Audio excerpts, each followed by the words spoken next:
Barchaga assalomu alaykum. Ovozdagi muammolar uchun oldindan uzr so'rayman. Bugungi mavzumiz Jizzax viloyatilik yagona opamiz bo'ladilar. Sababi yagona opa 2025-yilning yoz oylarida farzandli bo'ladi. Farzandiga yurak xastaligi, yurak yetishmovchiligi kasalligi analizi qo'yiladi, tashxis qo'yiladi. Ammo farzand sog'-salomat 8-9 oygacha yashaydi.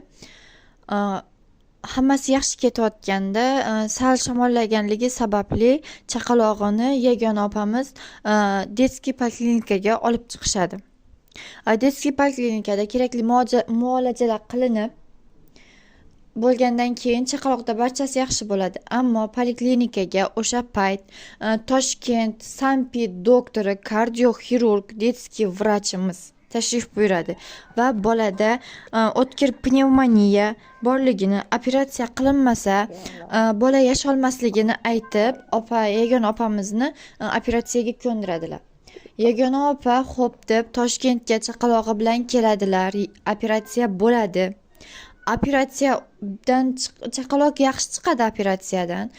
Yagona opamizni qo'liga berishadi bolani. Bir kun emizadilar.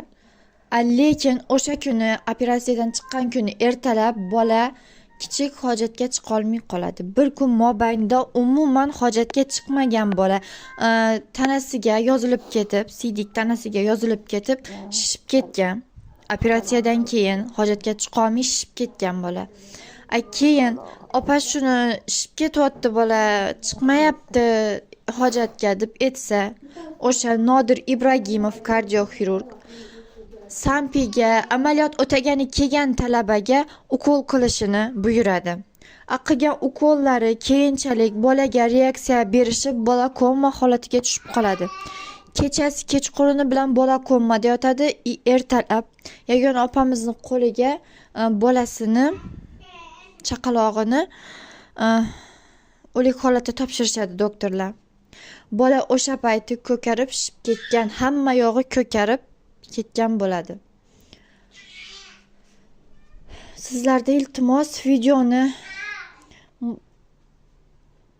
iloji boricha tarqatib berishlaringizni so'raymiz. Bularga chora ko'rilishini ham so'raymiz. Bitta yagona opani farzandimiz, yana bitta onaxonni egizak nabiralaridan bittasini ham shu kuni shu ahvolda shifoxonadan chiqarib yuborishadi.